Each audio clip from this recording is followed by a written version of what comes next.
Alright, so you think medieval villages were just a bunch of dirty little mud holes full of plague rats and grimy peasants? Well, buckle up, because the medieval version of clean living might just knock your modern city smog-addled socks off. First off, let's talk air, because sure, your city has skyscrapers and cars and all that jazz, but medieval villages had open fields, breezes that actually blew away the stink, and none of the choking exhaust pollution you choke on every time you step outside your apartment window. Medieval people were practically breathing fresh air before it was cool. No smog, no chemical cocktails, just good old oxygen filtered through trees and farmland. And if you're picturing a diet of stale bread and gruel, think again. Medieval villagers ate what nature threw at them, and it was mostly seasonal local fruits and veggies, whole grains, you name it. No factory processed mystery meals dripping with preservatives and additives. These folks got their vitamins straight from the soil, and their bodies rewarded them for it. And water, forget your bottled fancy filtered stuff. Medieval people just used wells and springs, which sounds primitive but actually meant their water was less likely to be contaminated by industrial junk, because guess what, there was no industry pumping toxins into the rivers yet, so their water was naturally clean enough to drink. Well, okay, sometimes you had that one well that got a bit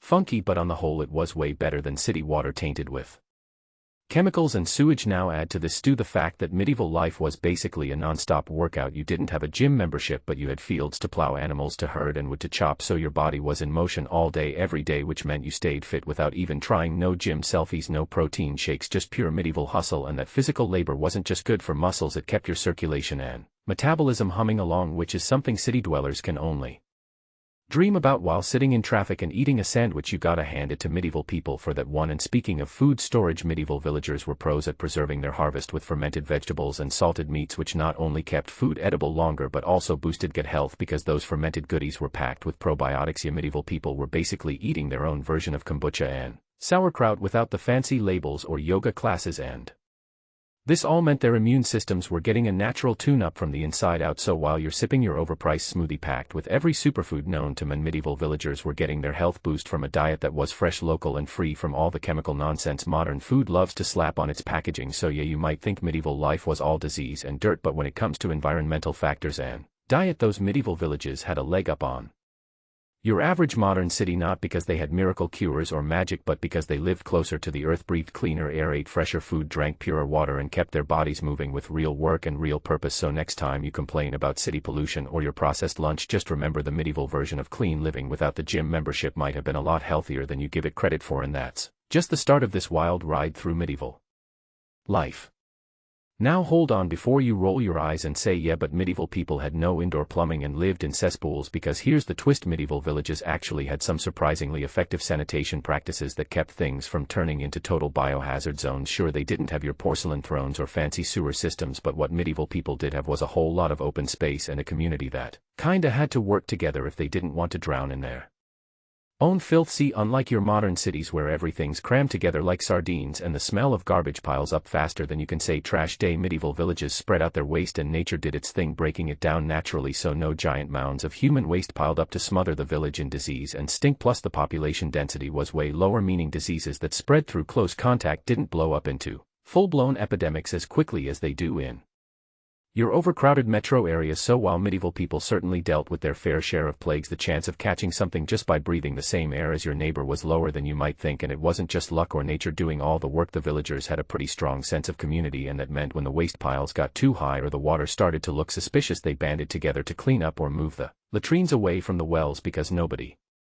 wanted their drinking water to taste like a medieval swamp stew. Now about medicine, you're probably picturing leeches and potions brewed by that one creepy village healer, but medieval people actually practiced a lot of herbal remedies that promoted hygiene and health. Sure, some of it was mixed with superstition, but plenty of those herbs had real antimicrobial properties, so the medieval version of WebMD might have told you to just get some fresh air and lay off the city smog, because fresh air and cleanliness were actually good medicine. And here's another kicker: the lack of industrial pollutants and chemical junk swirling around their environment meant medieval people weren't getting hit by toxins that modern urbanites inhale daily from cars, factories, and all the stuff that makes your city skyline look like a giant gray smudge. So when you think about it, medieval villages were kind of pollution-free zones where the air and water weren't laced with invisible poisons, and that made a big difference to health. And another factor to consider is travel. Yeah, medieval people didn't exactly have frequent flyer miles or subway commutes. Their limited travel meant that if a plague hit one village, it was less likely to zip around the world in a day like your latest viral tweet did. So the spread of epidemics was slower, and that gave communities a fighting chance to contain outbreaks instead of being overwhelmed in a blink. And this slower pace of life and tight-knit social bonds also meant Medieval villagers looked out for each other more than your average city dweller might. These strong social networks provided mutual care and support, which today we know is crucial for both mental and physical well-being. So while medieval life was tough and sometimes brutal, it had built-in social buffers that helped people cope with stress and illness better than the isolated and often anonymous hustle of modern urban life. So yeah, you might think medieval villages were dirty disease factories. But in reality, their sanitation and community practices, along with less pollution and slower spread of disease, actually gave them a surprising edge in health compared to the crowded chemical soup of your modern city. So next time you're stuck in traffic surrounded by exhaust fumes or scrolling through news about the latest urban outbreak, just remember medieval people had their own ways to stay clean and healthy that might just make you rethink what clean living really means.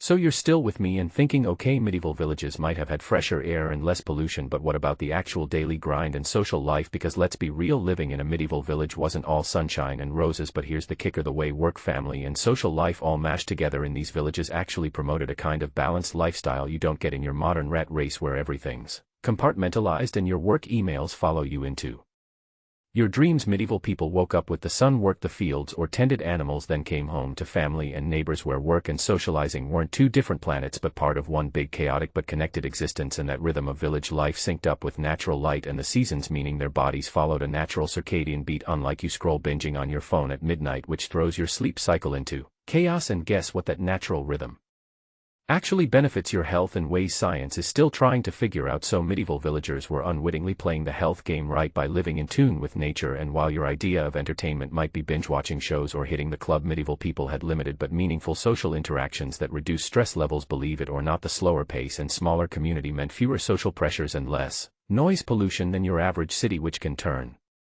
your nerves into a frayed mess. And those communal gatherings like festivals or market days weren't just fun, they were essential social glue that kept people connected and emotionally supported, which is a key factor in mental health. So yeah, medieval life was harsh, but it was less noisy, less crowded, and had fewer invisible stress bombs exploding around you than modern urban living. And let's talk about food security, because medieval villages were all about communal farming and shared resources. Which sounds a bit like hippie commune, but it actually helped reduce risks of famine, unlike modern cities where food deserts and supply chains can fail spectacularly. Medieval people had a more direct line to their food sources and a community safety net that helped keep people fed through tough times. So while their healthcare knowledge was limited and sometimes downright weird, they had fewer chronic lifestyle diseases like obesity and heart disease that plague modern cities, probably because they stayed active, ate real food, and didn't have supermarkets full of sugary snacks at every corner. So when you put all that together, the social structure and lifestyle of medieval villages fostered health in a way that modern cities with all their tech and medicine still struggle to replicate. So your medieval life could be brutal, but it had its perks for your health that might just make you rethink the glorified hustle of city living, because sometimes less noise, less crowd, and living closer to your neighbors means living a little healthier and a little saner. So hang tight, because we're far from done digging into the medieval life secrets that might actually make you grateful for those smelly old villages and their weird but workable ways.